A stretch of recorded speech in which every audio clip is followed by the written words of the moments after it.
मैं मंत्री जी से आग्रह करूंगा कि कम से कम रोड़ी को उप तहसील का दर्जा देकर वो मान सम्मान उस रोड़ी का है वह जरूर बहाल किया जाए।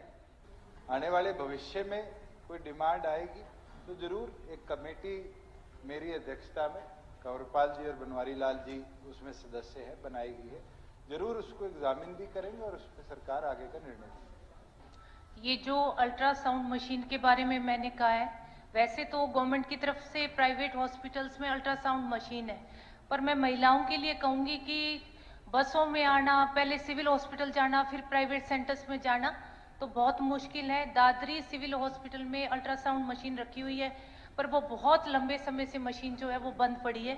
तो मेरा अध्यक्ष जी आपके माध्यम से मंत्री जी से आग्रह है कि आप वो मशीन ठीक करवा दीजिए। अध्यक्ष जी, जैसे अभी पोस्ट जो खाली हैं 7 पोस्ट सैंक्शन की हुई हैं दर की दादरी में NHM के तहत, और उनका हर हफ्ते हर मंगलवार को CMO के ऑफिस में इंटरव्यू होता है, और जब वो पोस्ट फिलअप हो जाएगी तो अल्ट्रासाउंड मशीन भी काम करने लग जाएगी। जो मंत्री जी हमारे जो बाल वार्ड आपने बनाया है, बच्चों का जो सेंटर बनाया है, वो लंबे समय से वहाँ डॉक्टर ना होने की वजह से टोटली बंद पड़ा है, उसमें मिट्टी चढ़ रही है। तो वहाँ एक चाइल्ड स्पेशलिस्ट भेज दो आप, ताकि कम से कम बच्चों का इलाज हो। वो सारी की सारी पुरानी है, कोई रिपोर्ट नहीं आ रही लोगों की। दादरी सिविल हॉस्पिटल का अध्यक्ष जी बहुत बुरा हाल है। तो मैं तो आपके माध्यम से मंत्री जी को कहूंगी कि थोड़ा सा दादरी हॉस्पिटल की तरफ से आप अपनी टीम भेज के उसका थोड़ा सा जो मशीनें खराब पड़ी है उनको बदलवा दीजिए। और हर मंगलवार को इंटरव्यू हो रहा है, तो जो ही डॉक्टर आ जाएंगे वो अवेलेबल करवा दिए जाएंगे, और जो एक्सरे जो मशीन खराब है उसको ठीक करवा दिया जाएगा और उसका टाइम भी बढ़वा दिया जाएगा। जो वर्कशॉप रोड है वो शहर के बीचों बीच है और उस पर इतने बड़े बड़े खड्डे हैं कि उस पर चलना मुश्किल है। जो खजूरी रोड है उस पर बोर्ड प्लाई की इंडस्ट्रीज हैं, बहुत बड़ी संख्या में किसान वहां उस सड़क के माध्यम से शुगर मिल को गन्ना सप्लाई करते हैं, तो वो ट्रालियां हमेशा उल्टने का भय रहता है और कई बार उल्टने के कारण दुर्घटनाएं हो जाती हैं। फिर भी अगले बजट के अंदर एक का जिसका एडमिनिस्ट्रेटिव अप्रूवल के लिए फाइल डिपार्टमेंट में बन चुकी है, उसको हम इमीडिएटली टेकअप करेंगे अगले बजट में। कोई आप इसकी समय सीमा नहीं तय कर सकते कि कितनी देर में अनुमान बनेगा, कितनी देर में अनुमान होकर के सैंक्शन ऊपर जाएगा, कितनी देर में एडमिनिस्ट्रेटिव अप्रूवल हो जाएगी, कितनी देर में ये कोई ऐसा कोई चार्ट बना करके क्या अधिकारियों को नहीं दे सकते कि आपके पास फाइल आई है। और वैसे भी राइट टू सर्विस एक्ट के अंदर कितनी देर फाइल किसके पास रहती है, इसको थोड़ा सा देखिए जरा। अध्यक्ष महोदय, सुझाव आपका बहुत अच्छा है, मगर कल प्रदेश का बजट भी आ रहा है और उस बजट के अंदर एक मिनट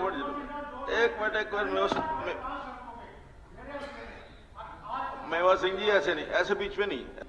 वो 25 करोड़ की प्रायोरिटी मैंने भी दी हुई है, मुझे भी 4 महीने हो गए, पर लेकिन 4 महीने के अंदर वो कहाँ है, उसका क्या हुआ, किसी को नहीं पता। अध्यक्ष महोदय, आपका भी कॉन्स्टिट्यूएंसी का मैं देख के अभी बता सकता हूँ। हाँ, देख लीजिए कितना मेरे पास कब आपके पंचकुला विधानसभा के अंदर हमारे पास आपकी तरफ से 6 सड़कों का 26.30 किलोमीटर का 29 करोड़ का, हाँ जी, आपने भेजा है और वो आज हरियाणा इंजीनियरिंग वर्क्स पोर्टल पे टेंडर प्रोसेस के लिए डल चुका। सब जब लाइन बिछाई जाती है तब तो कोई उस जेई से एफिडेविट नहीं लिया जाता सर, तो जनता के ऊपर सर बोझ डाला जा रहा है और सर पूरी की पूरी नई संरचना का पैसा लिया जाता है सर। चाहे वो खंबा 2 महीने पहले लगा, वो तार 2 महीने पहले लगी है, पर जनता से पूरे के पूरे कील से लेके नट बोल्ट से लेके खंबा, तार, पिन, हर चीज के नए पैसे लिए जाते हैं।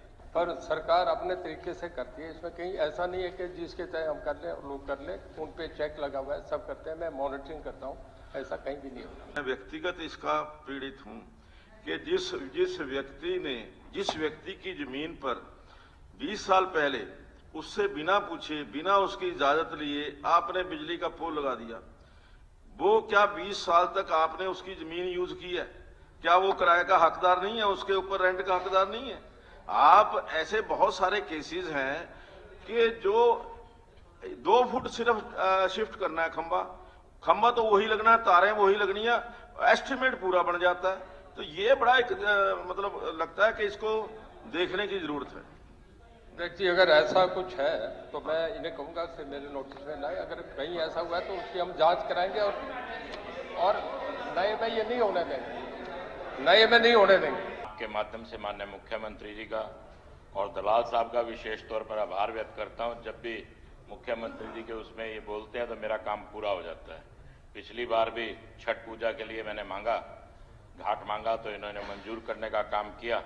लेकिन मेरा एक निवेदन और प्रार्थना है कि समय अवधि को थोड़ा सा कम किया जाए तो बेहतर रहेगा। इस वर्ष में जो नवरात्रे आएंगे दीपावली के आसपास, उस तक उसे पूरा किया जाए तो बहुत मेहरबानी होगी, क्योंकि ये मेरा एक कि रोहतक को किसी भी कोई भी ग्रांट नहीं दी गई है।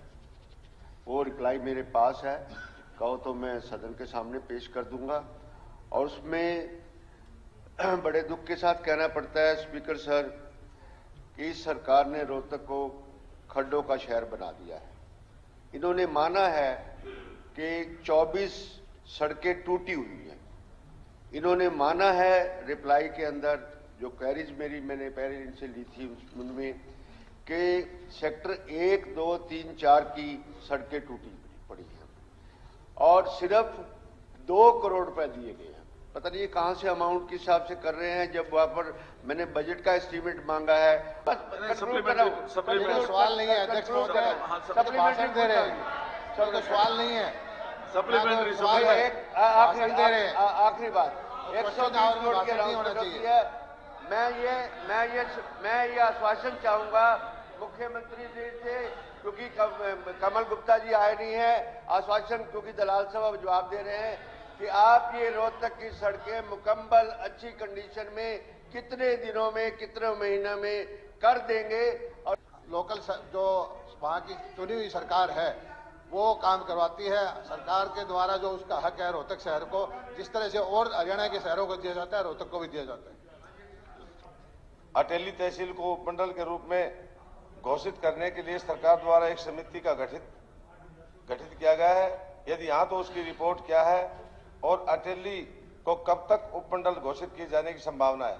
एक review area population sub division में, तहसील में कितना होना चाहिए, डिस्ट्रिक्ट में कितना होना चाहिए, उसका कर रहे हैं। जब उसकी रिपोर्ट सबमिट होगी उसके बाद ये प्रपोजल कंसिडर किया जाए। स्पीकर सर, क्वेश्चन नंबर 32 जी। Sir, answer laid on the floor. Speaker sir, हमारा जो सोना विधानसभा है, इसमें तावड़ू व सोना 2 सब डिवीजन लगते हैं। दोनों में किसी में मिनी सेक्रेटरीट नहीं है और ये घोषणा हमारे माननीय मुख्यमंत्री जी की भी और स्टार्टिंग की घोषणा है। मैं माननीय उप मुख्यमंत्री जी से पूछना चाहूंगा कि ये कितनी जल्दी काम शुरू कर दिया जाएगा? जैसे ही अनुमान आ जाएगा कि लागत कितनी होगी, तो जैसे उसका टेंडर करके उसका काम शुरू करेंगे, क्योंकि हमारी प्रायोरिटी भी है कि जहां पर ऑफिसर डिप्लॉय हो चुके वहां पर इंफ्रास्ट्रक्चर जल्द से जल्द देकर आम जनता को भी उसका लाभ दिया।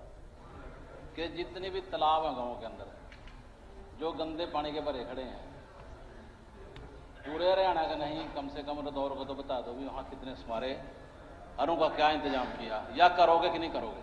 29.86 करोड़ की लागत से जिन पे काम शुरू अभी चल रहा है। आज मैं आपसे एक निवेदन भी करता हूं कि मेरे यहाँ एक छोटे से एरिया में ही 3 टोल लगा रखे हैं। एक तहसील से तहसील तक है, दूसरा जिले से जिले तक है और तीसरा जो है नेशनल हाईवे का है। नेशनल हाईवे की मैं चर्चा नहीं करना चाहता, मैं तो स्टेट पे जो ये इस तरह से टोल लगा रखे हैं उससे इलाके में रोष है, लोग धरने पे बैठे हुए हैं क्योंकि लोगों में, जनता में रोष है। मैं तो आपके लिए कई बार ये भी कहता हूं कि गैरों पे करम अपनों पे सितम, ए जाने वफा ये जुल्म ना कर, हम चाहने वाले हैं तेरे, इस कदर सताना ठीक ना कर। तो इसलिए मैं आपसे निवेदन करना चाहूंगा कि ये मेरे दो टोल हैं, या तो पूरे हरियाणा में सब लागू करें या मेरे भी इन दोनों टोलों को हटाने का काम करें। मेरा यही निवेदन आपसे कि 12 टोलों में टोल कलेक्शन नहीं हो। जो इन्हें बात कही कि स्कूल बसेस तो मुफ्त है, कमर्शियल नंबर प्लेट का कोई भी व्हीकल क्रॉस करेगा तो उनको टैक्स पे करना पड़ता है। और जो इनने बात कही कि मेरी कॉन्स्टिट्यूएंसी में ये पीछे भी एक डेलीगेशन मेरे से लेकर मिलकर गए थे, हमने उसमें एक टोल प्लाजा जो टोल प्लाजा 54 है उसको एग्जामिन कराया और ये मैं आज अनाउंसमेंट करता हूँ कि 1 मार्च से उसको हम बंद कर देंगे, क्योंकि उसके अंदर सरकार को जो वायबिलिटी कमर्शियल व्हीकल की है वो नहीं आ रही और लोकल लेवल पर वहाँ पब्लिक को भी उसकी हिंड्रेंस आ रही। बचे हुए जो टोल प्लाजा है उनकी हम समीक्षा करा लेंगे। अगर वहाँ वायबिलिटी नहीं आती, कमर्शियल एक्टिविटी लिमिटेड है और लोकल रेजिडेंट्स को उसकी दिक्कत आती है, तो जरूर आने वाले भविष्य में उस पर विचार करें। और मैं कहता हूं इतना दुर्भाग्य है जनता का कि लोकतंत्र के अंदर रोड सेस भी दो डीजल पे और भी सारे रोड के टैक्स दो और फिर ये टोल क्यों, और हमारे ऊपर तो जजिया टैक्स लगा हुआ है। अगर लक्ष्मण जी की बात मान रहे हो तो हमारे पे भी रिक्वेस्ट कर दो, संत वाले भी देश के नागरिक हैं। सुभाष गांगुली जी 35 वो भी अपनी 25 करोड़ की मैं दे दी, वो जरूर एस्टीमेट हेडक्वार्टर पे आए हुए हैं, लेकिन मेरी जो बाकी 17-18 सड़कें हल्के की जो मुख्यमंत्री जी ने घोषणा की थी और जिन से सफेदों का चौड़ीकरण का था, इसकी समय सीमा जरूर से जरूर तय की जाए। उप मुख्यमंत्री जी से आपके माध्यम से निवेदन है उनके अंदर वो 10 करोड़ के काम जल्दी से जल्दी भिजवाए, इस फाइनेंशियल ईयर में हम टेकअप करें। तो कम से कम अब काम कब तक शुरू हो जाएगा, इसका जरूर टाइम बाउंड किया जाए। ये सही है कि मामला सब जुडिस है, मगर मैं इसमें कहना चाहूंगा कि यह भी सही है कि उस एजेंसी ने फ्रॉड किया हुआ है जो जग जाहिर है। और मेरे विधानसभा में ही एक और एनसीसी एकेडमी, वो भी इसी एजेंसी के पास वो काम है, वो भी रुका हुआ है। तो मेरा स्पीकर सर ये कहना है कि बलपूर्वक इसमें कोई विषय नहीं है, विभाग एक क्लियर स्टैंड ले, क्योंकि वो एजेंसी जो है अभी पिछले दिनों में विजिलेंस ने भी उसके ऊपर इंक्वायरी की है किसी हैफिड के मामले में। तो जब हाई कोर्ट ने कोरेसिव एक्शन के लिए मना करके एसीएस को आदेश दिए थे कि एक कमेटी इसके अंदर एग्जामिन कर आगे का निर्णय ले, उसके ऊपर कमेटी ने प्रोजेक्ट बाय प्रोजेक्ट मेजरमेंट्स कराकर उसी एक एजेंसी के उपरांत कई जगह कैंसिलेशन कई और कई जगह आर्बिट्रेशन के अंदर काम को रीनेगोशिएट किया। लगभग 3 घोषणाएं उसी एजेंसी के नाते रुकी हुई हैं और इसका यही हल है सर। इतना पैसा विभाग का लगा हुआ है, एक तो घोषणा 28/5/16 की है और एक घोषणा 12/2/17 की है, 31/7/17 की। और इतनी जरूरी वुमेन कॉलेज हमारा सर आज सरकारी स्कूल के अंदर चल रहा है और वहां बच्चियां स्कूल वाली भी परेशान हो रही हैं और कॉलेज के विद्यार्थी भी परेशान हो रहे हैं। सर मंत्री जी कोई बात है, सर मेरा निवेदन है मंत्री जी कोई इसके अंदर आश्वासन तो दे दें सर, आश्वासन तो दे दें कुछ जी। अभी दे रहा इसमें 3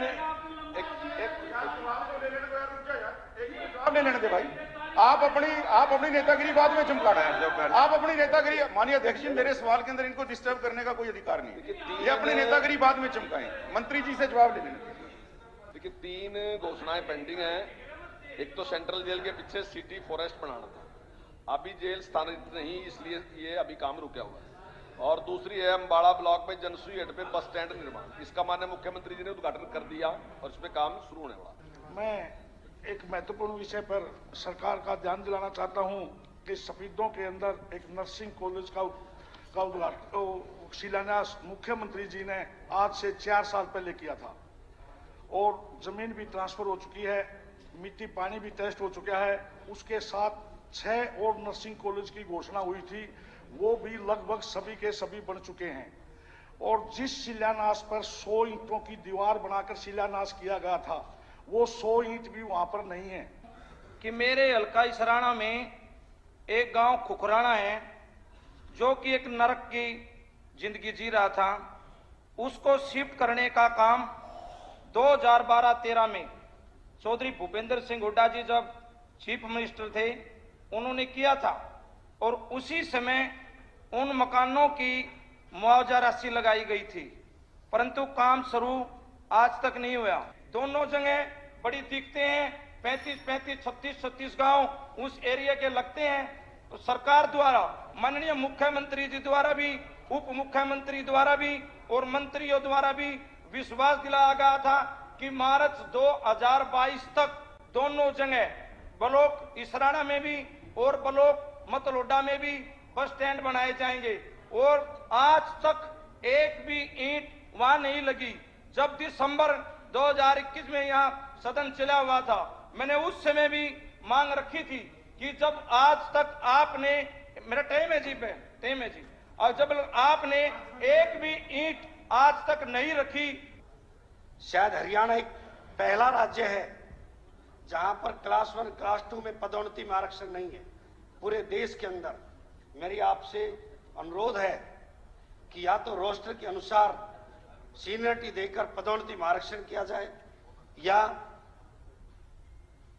रिजर्वेशन देकर SC ST के कर्मचारियों को क्लास 1 और क्लास 2 में रिजर्वेशन और देकर प्रमोशन देकर उनको बराबरी का हक दिया जाए। कर महोदय, बात चल रही थी पीछे चार्ज पर धन्यवाद रिजाइन देने की। मेरा माननीय स्पीकर महोदय, मेरे इलाके की डिमांड रह रही है सारी, और मुझे तो वो आप बजट में बोल देना, बजट में अध्यक्ष महोदय, या आप जब उस पे बोल दो ना, मैं आपका धन्यवाद भाषण करना चाहूंगा।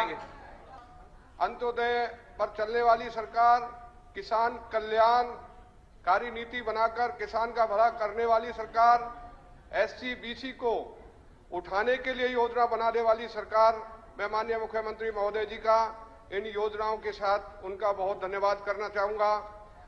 जैसा कि पूरा हाउस और पूरा प्रदेश और देश के सामने अभी एक घटना घटी राजस्थान में, घाटी में, गांव में, और हरियाणा के कुछ गलत अनासिर यहां से गए और उनको पकड़कर जो है, उनको किडनैप कर जो है वो अपने प्रदेश कर हमारा हरियाणा प्रदेश में लेकर आ गए।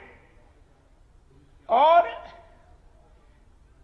सबसे बड़े अफसोस की बात, किडनैप तो हो जाया करते हैं, लेकिन दुख की बात यह है हरियाणा प्रदेश के CIA के लोग उनके साथ जाकर किडनैप कराते हैं। सबसे साथी हमारे नाराज होंगे, हो सकता है उनको RSS के लोग मिलाए हो, और उनको लाकर वहां मारने पीटने का काम किया। साथियों, नायब सदर साहब, उनको जब वो लाए थे पकड़कर, उनको थाना फिरोजपुर में दिया गया, ये सब थाना फिरोजपुर में दिया गया। 50 बार आरोप लगा लिए, आज तक एक भी नहीं सिद्ध कर सके। टाइम नोट कर देना, मेरा टाइम नोट कर देना जी, सिद्ध कर सके, आज तक कुछ भी नहीं RSS सिद्ध कर सके। अच्छा बैठिए, आप लोग करते हैं काम, RSS नहीं करती। आप बैठिए, आप चेयर को एड्रेस करें, कोई बात करनी है तो देखिए, बात सुनो आप, एक मिनट। RSS दुनिया की सबसे बड़ी स्वयंसेवी संस्था है, आप उसके ऊपर आरोप लगा रहे हैं, गलत है बिल्कुल। बैठिए। भाजपा महोदय, 4-5 महीने पहले एक घटना हमारे मेवात में हुई थी, रवा गांव में हुई थी, और आप इसकी इंक्वायरी करा लो। उस वक्त भी ये कहा गया था कि वो बजरंग के लोग गए हैं, और साथ में मैं हथियार के गए थे और उनके साथ CIA की पुलिस थी। आप इसकी इंक्वायरी करा लो, अगर इसकी सच नहीं पाया जाए, आपको मैं हाउस में कह रहा हूं, जो मर्जी आप सजा दे जाए। फिर सरकार कहती है भी हमारा करप्शन पे बहुत, फिर मैं कुछ कह दूंगा, फिर चा हो जाएगी। ये क्या चौकीदार, नंबरदार, जिनकी वजह से गांव की व्यवस्था चलती थी, वो भी रोन लग रहे हैं। अब पता नहीं किसको रो रहे हैं। अगर मैं कहूंगा भाई, फिर मंत्री जी कहेंगे भी ऐसे क्यों कह रहे हो, जिनकी सरकार है नाम तो लेना ही पड़ेगा। अगर मेरा कोई बाप है तो उसका नाम लिया जाएगा ना। और ये बीजेपी है, जब RSS का नाम लेते हैं तो कहते हैं RSS का नाम क्यों ले रहे, भाई इनका तो माँ बाप है वो, और सारी गड़बड़ वही से आती है। अरे यार ठीक है, फिर बात, इसका काम बाद में करें, टाइम मत खराब करो ना। मैं आपको बताता हूं, इन गुंडों ने जो गौ रक्षा के नाम पर मेवात में हमारे 3 लोगों की, नए लड़के, नौजवानों की जो मौत लिए, जान लिए, उसके जिम्मेवार कौन है? ये हरियाणा सरकार है। जबरदस्ती भाई डट जा रहे, जब बोलिए क्या होगा, भी मेरा टाइम है। एक मिनट, या तो इसको क्या होगा, आप उनको बोलने, मेरा टाइम बंद कर दो, मेरा टाइम बंद करो, मेरा टाइम बंद करो। ये क्या है? आप बैठ जाइए, डर जा तू, जरावता जी बैठो, बैठ जा, इतना बड़ा नहीं है अभी, तू बैठ जा, अपने टाइम पे बोल लिए। जरावता, बैठो, अपने टाइम पे बोल लिए, बराबर का विधायक हूं। आप बैठो श्रावता जी, बैठो आप इधर। पाड़ूंगा डर जाओ के भेजे तो 90 बात में बैठो आप, बैठो मोनू मानस सर ने आपके भेजे थी। श्रावता जी आप बैठिए, बैठिए श्रावता जी। आपके तुम्हारे को श्रावता जी बैठ जा चुपचाप, तू बैठो बैठो बैठो बैठो, बैठ जाओ बैठ जाओ। सुन ले तो सुन ले, आपके भेजिए मानस सर को, बताऊंगा जब हाउस में आकर के तेरे को। आप श्रावता जी बैठ जाओ, बैठ जाओ। आपकी बात तो नेम करो इसको। आप क्यों खड़े, आप बैठिए। फिर आप खड़े हो गए, आपको किसने अलाउ किया आपको? अरे मैं टाइम बंद कर आपको किसने अलाउ किया? बैठिए आप मेरे